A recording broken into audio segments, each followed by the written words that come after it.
Everyone, A to Z education या YouTube चॅनलमध्ये तुम्हा सर्वांचं स्वागत आहे। आपण आज पुन्हा एकदा मायक्रोसॉफ्ट वर्डच्या रिलेटेड असणारे क्वेश्चन्स जे की MSCITच्या एक्झाममध्ये येतात त्याच्यामध्ये अजून कोणत्या प्रकारचे क्वेश्चन्स येतात मायक्रोसॉफ्ट वर्डच्या रिलेटेड ते आपण पाहणार आहोत। म्हणजे या अगोदर आपण मायक्रोसॉफ्ट वर्डमधील MSCITच्या रिलेटेड असणारा आपण होम टॅब पाहिलेला आहे, इन्सर्ट टॅब पाहिलेला आहे, design tab, page layout tab, तसंच आपण डेव्हलपर टॅब या टॅबमधून कोणत्या प्रकारचे क्वेश्चन्स येतात आणि त्याचं आपण स्टेप बाय स्टेप प्रॅक्टिकलसुद्धा पाहिलेलं आहे। तुम्ही जर हे व्हिडिओज अजून पाहिले नसतील, मी प्रत्येक टॅबवरती एक व्हिडिओ बनवलेला आहे होम टॅबच्या रिलेटेड। म्हणजे त्या टॅबमधून कोणत्या प्रकारचे क्वेश्चन्स असतात MSCITच्या एक्झाममध्ये, इन्सर्ट टॅबमधून कोणत्या प्रकारचे क्वेश्चन्स असतात, तसंच design tab, page layout tab, developer tab याचं डिटेल प्रॅक्टिकल असं मी एक्सप्लेन केलेलं आहे आणि त्याचेच व्हिडिओ मी ए टू झेड एज्युकेशन या चॅनलवरती मी अपलोड केलेले आहेत। तुम्ही जर ते व्हिडिओ अजून पाहिले नसतील तर ते व्हिडिओ अवश्य पहा, कारण MSCITच्या एक्झाममध्ये 101% पडणारे हे क्वेश्चन्स आहेत। ते तुम्हाला क्वेश्चनचं फक्त नाव वगैरे चेंज करतील, पण त्याच्यातल्या ज्या स्टेप्स आहेत cut, copy, rename, group, ungroup, त्याच्यानंतर आपण पेज लेआउट, मार्जिन असेल, पेज ब्रेक असेल, कॉलम असेल, सर्व काही ऑप्शन स्टेप बाय स्टेप आपल्याला त्याच फॉलो कराव्या लागतात। मग क्वेश्चन त्यांनी कसाही फिरवून विचारला तरी आपल्याला जर प्रॉपर स्टेप्स माहिती असतील, कोणत्या टॅबमध्ये कोणतं ऑप्शन अवेलेबल आहे हे जर आपल्याला माहिती असेल तर अगदी आरामात आपण त्या क्वेश्चनचं आन्सर सॉल्व करू शकतो, प्रॅक्टिकल अगदी आरामात कंप्लीट करू शकतो। सो त्याच्याशीच रिलेटेड असणारा म्हणजेच MSCITच्या एक्झाममध्ये अत्यंत महत्त्वाचा विचारला जाणारा क्वेश्चन ग्रुप आणि अनग्रुप, हा 100% विचारला जाणारा क्वेश्चन, त्याचंच आज आपण प्रॅक्टिकल पाहणार आहोत। सो हा व्हिडिओ शेवटपर्यंत नक्की पहा, व्हिडिओमध्ये स्किप करू नका, नाहीतर मी कोणत्या स्टेप्स कुठे यूज केलेल्या आहेत हे तुमच्या लक्षात येणार नाही जर तुम्ही व्हिडिओ स्किप केला तर। आता हे पहा, हे डॉक्युमेंट तर तुमच्या ओळखीचंच आहे। मी आता मायक्रोसॉफ्ट वर्डमध्ये MSCITच्या एक्झामच्या रिलेटेड असणारे जे क्वेश्चन्स असतात ते याच डॉक्युमेंटचा यूज करून मी स्टेप बाय स्टेप तुम्हाला सांगितलेलं आहे। आता मी तुम्हाला पुन्हा एकदा सांगते की एखाद्या डॉक्युमेंटमध्ये MSCITच्या एक्झाममध्ये असा एक क्वेश्चन असतो की 2 शेप्स दिलेले असतात किंवा 2 पिक्चर्स दिलेले असतात मायक्रोसॉफ्ट वर्डच्या डॉक्युमेंटमध्ये, आणि ते तुम्हाला एकतर ग्रुप करा किंवा 2 पिक्चर अनग्रुप करा, किंवा ते 2 शेप्स आहेत, 2 ऑब्जेक्ट आहेत ते अनग्रुप करा असं सांगतात। ग्रुप करा किंवा अनग्रुप करा असा क्वेश्चन असतोच। मग प्रथम आपण पाहूयात की शेप्स कशा पद्धतीने आपण इन्सर्ट करू शकतो। ऑलरेडी आपल्याला इन्सर्ट असलेले शेप्स किंवा ऑब्जेक्ट्स असाच क्वेश्चन येतो, रेडीमेड ऑब्जेक्ट्स असतात डॉक्युमेंटमध्ये, तेच फक्त आपल्याला ग्रुप किंवा अनग्रुप करायचे असतात। तर आज मी पुन्हा एकदा ॲज अ रिव्हिजन म्हणून इन्सर्ट टॅबवरती क्लिक करते, तिथून शेप्स या ऑप्शनवरती क्लिक करून मी कोणतेही 2 शेप्स घेते। ओव्हल एक घेते, हा एक ओव्हल घेतलेला आहे, आणि त्याचबरोबर अजून एक मी शेप इथे इन्सर्ट करते, इन्सर्ट टॅब, शेप्स, आणि त्यामधून मी एक ट्रायंगल घेते। आता हा आहे ट्रायंगल। अशा पद्धतीने मी काय केलेलं आहे तर 2 शेप्स इन्सर्ट केलेले आहेत। आता तुमच्या एक गोष्ट लक्षात येते का, ज्या वेळेला मी एखाद्या शेपवरती क्लिक करते त्यावेळेला इथे फॉर्मॅट टॅब ऑप्शन डिस्प्ले झालेला आहे। जर मी शेपवरती क्लिक केलं नाही तर तो फॉर्मॅट टॅब इथे आपल्याला मेनू बारवरती डिस्प्ले होत नाही, पण तोच जर का मी शेपवरती जर क्लिक केलं तर लगेच इथे हा फॉर्मॅट टॅब अवेलेबल होतोय। म्हणजे काय तर इथे हा ड्रॉइंग टूल्स डिस्प्ले होतो, आणि त्या ड्रॉइंग टूल्सच्या अंडर तुम्हाला ते टॅब दिसतात। इथे हा ड्रॉइंग टूल आहे आणि या ड्रॉइंग टूलमध्येच काय आहे, हा फॉर्मॅट ऑप्शन अवेलेबल आहे, फॉर्मॅट। आले लक्षात? आता काय करायचं आहे की आपल्याला हे 2 शेप्स आहेत ते ग्रुप करायचे आहेत। कसं ओळखायचं ग्रुप आणि अनग्रुप? आता हे बघा, मी जर या शेपवरती क्लिक केलं तर फक्त एक सिंगलच ऑब्जेक्ट सिलेक्ट होतोय आणि तोच मला फक्त एकच शेप इकडे तिकडे मूव्ह करता येतोय। पण हा ट्रायंगल मी ज्या वेळेला ट्रायंगलवरती क्लिक करेन त्याच वेळेला तो ट्रायंगल आपण इकडे तिकडे मूव्ह करू शकतो. याला म्हणायचं अनग्रुप. म्हणजे हे दोन ग्रुप नाही आहेत, एकत्र नाही आहेत, हे सेपरेट आहेत. हे दोन शेप्स, दोन ऑब्जेक्ट हे सेपरेट आहेत. मग आता याला मला सेपरेट न ठेवता म्हणजे अनग्रुप न करता ग्रुप कसं करायचं आहे. म्हणजे हे मी ज्यावेळेला कोणताही एक शेप मूव्ह करेन तेव्हा ॲट अ टाईम दोन्ही शेप हे मूव्ह झाले पाहिजेत. मग हे कसं करायचं तर क्लिक या ओव्हलवरती मी क्लिक करते आणि शिफ्ट की होल्ड डाऊन करा आणि त्याच्यानंतर लगेच दुसरा जो ट्रायंगल शेप आहे तो सिलेक्ट करा.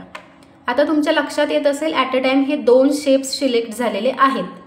ओव्हल पण सिलेक्ट झालेला आहे आणि ट्रायंगल पण सिलेक्ट झालेला आहे. आता मला यांना करायचं आहे ग्रुप. मग इथे ड्रॉइंग टूल आहे त्याच्या अंडर हा फॉर्मॅट ऑप्शन आहे. या फॉर्मॅट ऑप्शनवरती मी क्लिक केल्यानंतर इथे हा तुम्हाला ऑप्शन दिसेल ग्रुप ऑब्जेक्ट.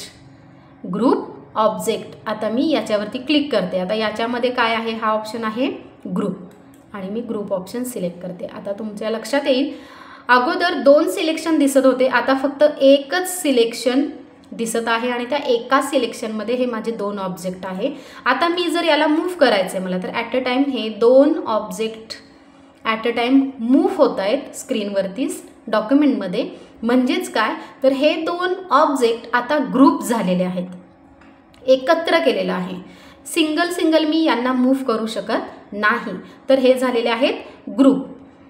अशा पद्धतीने आपण दोन ऑब्जेक्ट, दोन इमेज किंवा दोन शेप्स आपण ग्रुप करू शकतो by using this format tab.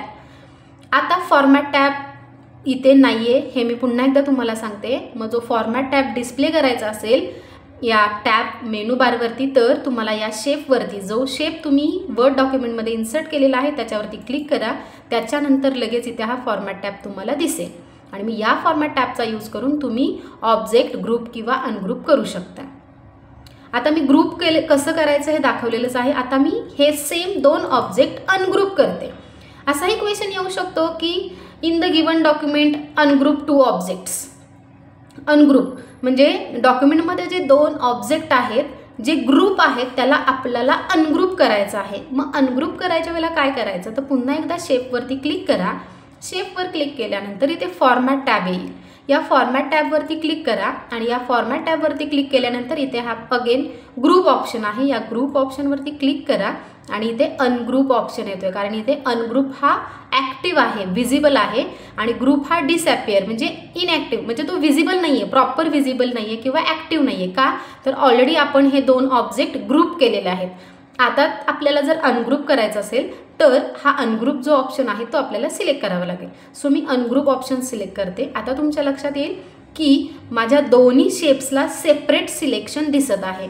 म्हणजे मला जर आता फक्त ओव्हलला मूव्ह करायचं असेल तर मी फक्त जस्ट अ मिनिट मी आउटसाईडला क्लिक करते आणि अनग्रुप झालेला आहे ऑब्जेक्ट. आता मी फक्त या ओव्हललाच काय करू शकते मूव्ह करू शकते कारण आता माझे दोन्ही जे शेप्स आहेत ते अनग्रुप आहेत. शेप्स काय आहेत अनग्रुप आहेत, ते ग्रुप नाही आहेत. अशा पद्धतीने मी फक्त ट्रायंगलला सुद्धा मूव्ह करू शकते किंवा फक्त ओव्हलला सुद्धा मूव्ह करू शकते जेव्हा माझे हे दोन्ही ऑब्जेक्ट अनग्रुप असतील त्यावेळेला. आणि जर माझे हे दोन्ही शेप्स ग्रुपमध्ये असतील तर ॲट अ टाईम मी ते दोन्ही शेप्स कुठेही मूव्ह करू शकते. सेपरेट सिलेक्शन दिसणार नाही, फक्त सिंगल सिलेक्शन दिसेल दोन्हींना मिळून. फॉर एक्झाम्पल आता हे मी पुन्हा एकदा दाखवते. हे माझे अनग्रुप आहेत दोन ऑब्जेक्ट्स, दोन शेप्स, त्यांना मी पुन्हा ग्रुप करते. So select any one shape, hold down shift की आणि पुन्हा दुसऱ्या शेपवरती क्लिक करा. आता हे माझे दोन्ही शेप्स सिलेक्ट झालेले आहेत. आता फॉर्मॅट टॅब आहे इथे ड्रॉइंग टूलच्या अंडर इथे हा फॉर्मॅट टॅब आहे. त्याच्यामध्ये या अरेंज ग्रुपमध्ये तुम्हाला हा ऑप्शन आहे ग्रुप ऑब्जेक्ट. या ग्रुप ऑब्जेक्टवरती क्लिक केल्यानंतर इथे हा ग्रुप ऑप्शन आहे. आता हा ग्रुप ऑप्शन ॲक्टिव्ह आहे कारण मगाशी काय केलेलं अनग्रुप हा ॲक्टिव्ह होता. आता हे ऑलरेडी अनग्रुप आहेत तर यांना मला ग्रुप करायचा आहे म्हणून हा ग्रुप ऑप्शन काय आहे ॲक्टिव्ह आहे. सो मी आता ग्रुप ऑप्शन सिलेक्ट करते. आता तुमच्या लक्षात येईल की ॲट अ टाईम दोन ऑब्जेक्टना फक्त एकच सिलेक्शन दिसत आहे. 2 ऑब्जेक्टला फक्त एकच सिलेक्शन दिसत आहे. म्हणजेच काय, तर हे आता 2 ऑब्जेक्ट माझे 2 शेप्स ग्रुप झालेले आहेत, एकत्र झालेले आहेत. म्हणजे काय, आता मला जर यांना मूव्ह करायचं असेल तर मी ॲट अ टाइम या दोन्ही ऑब्जेक्टना मूव्ह करू शकते.